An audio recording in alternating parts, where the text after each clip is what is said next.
Hello again. Hope all is fantastic. Today we're going to talk about something gruesome and interesting for history, the Aztecs. Let's begin. The Aztecs' divine duty was to fill the insatiable appetites of their gods through human sacrifices. Usually the Aztecs used enemies whom they had defeated in war as their offerings. But there were only so many wars to be fought and only so many people were captured. They needed more victims, of course. The Aztecs made a deal to use the neighboring state of Tlaxcala like a farm for humans. The two armies organized staged battles just to capture prisoners for human sacrifices. It was a mutual agreement by both sides, interestingly. The losing army wouldn't cry or complain about their fate. They understood that this was their part of the bargain, and this would allow themselves to be led to their deaths. Lovely. To the brave, becoming a human sacrifice to the gods was an honor. In fact, when the Spanish came and tried to free Aztec prisoners, some were furious that they had been robbed of the honor of the glory for their godly death. It wasn't just enemy soldiers who ended up under the knife. Criminals were also sent to the altar in disgrace.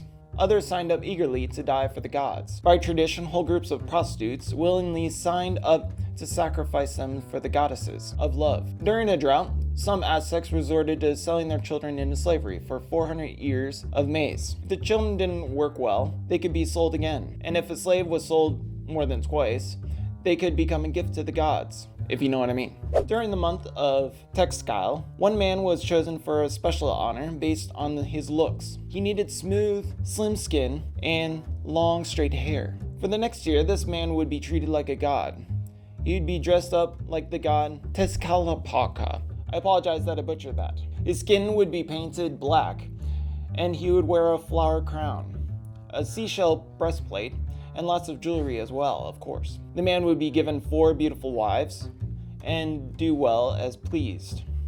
He was only asked to walk through the town playing a flute and smelling flowers so that people could honor him. When 12 months had passed, he would walk up the stairs of the Great Pyramid, breaking his flute as he climbed to the top. As a adoring crowd watching, a priest would help him lie down on a long altar made of stone. Then they'd rip his heart out. Afterward, they would pick a new person and start all over again. Lovely. Usually a victim would be taken to the top of the Great Pyramid and laid down for a sacrifice in itself.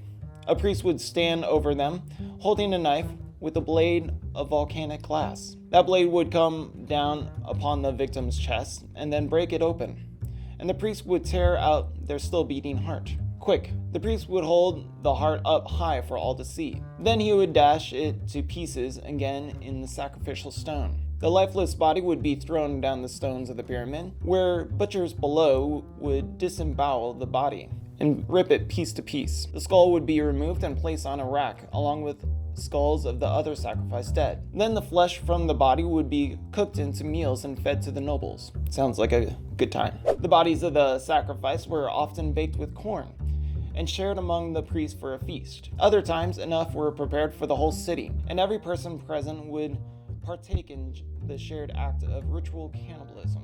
The bones were then fashioned into tools, musical instruments, and weapons. At least one dish they used in these ceremonies still exists today: pozole.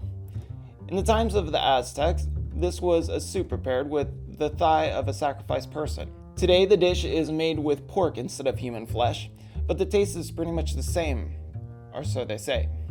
When the Christians forced the Aztecs to switch to pig meat, they reported that it tasted just like human beings. Now you know. Not every sacrifice was normal though. There were exceptional times when things were done differently. Sometimes the methods were odd to say the least, according to the sheer volume of what was being done. The greatest was during the reconstruction of the Great Pyramid of that town. The Aztecs had spent years building up the temple in the capital city, and in 1487 the Great Pyramid was complete. Victory. They held a massive celebration for this great temple and slaughtered an incredible number of Aztec people. The Aztecs claimed that they sacrificed 84,000 people over a period of 4 days. Sounds like a butchery time. During the reign of the Aztecs, an estimated 250,000 people were sacrificed across Mexico during an average year. That is a lot of tasty meat. One of the most disturbing Aztec festivals was called the Festival of the Flaying Man. I won't even try to pronounce the word because it is a long one. This was a ceremony dedicated to the Aztec god Zapotec, whose name means the flayed one. 40 days before the festival, one man was granted the honor to dress like the flayed one. He was covered in red feathers and golden jewels, and spent 40 days honored as a god. Then on the day of the festival, him and 8 other people, impersonating gods, were brought to the top of the temple and killed. Priests skinned the bodies of the sacrificed men in an imitation of shredding its husk. The skin was then dyed yellow to look like gold. Some skins were given to priests, in which they wore it and danced in them. Other skins were given to young men who spent the next 20 days begging with the draped skin over them. That's an interesting coat. During the festival of flaying men, some men were given the chance to defend themselves. To live, though, they had to defeat the greatest Aztec champions in armed combat. And the odds were not even, of course. The sacrificial warriors were led into a circular stone called the Tempocatl. They were allowed to carry wooden weapons that were little more than a toy. Holding a stick whittled into the shape of a blade, these men watched as the greatest Aztec champions marched out. And armed to the teeth, according to the Aztec legends, one man named Tucula actually survived. With nothing more than a wooden sword, he single-handedly killed 8 Aztec warriors. Aztec were thrilled about this, and they offered to make him the commander of the army. Their offer, he told them, was an insult. He instead was meant for a far greater fate. He was to be sacrificed for the gods. That's a bonus. The Aztecs had odd, interesting ways, and contradictory to their beliefs as well. Their myth was full of twins, usually treated as a deity worthy of the worship of man. Twins appeared in their stories as a monster slayer, heroes, and even the creators of the world. Real twins, though, were treated with complete contempt. They had one god, Zictol, for both deformed children and twins because the Aztecs considered twins to be a deformed child. They saw twins as a moral threat to their parents, of course.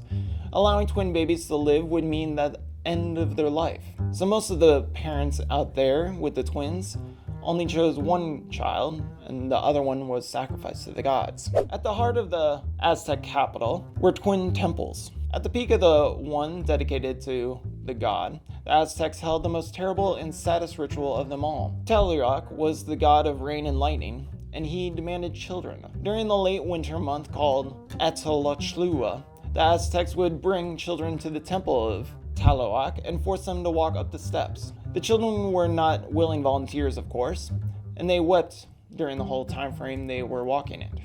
If the children cried, the Aztecs believed that Tlaloc would bless them with rain. So if the children did not weep on their own, the adults would make them. When it was done, the children were brought into a cave outside of town. They were laid in a circle under the open roof.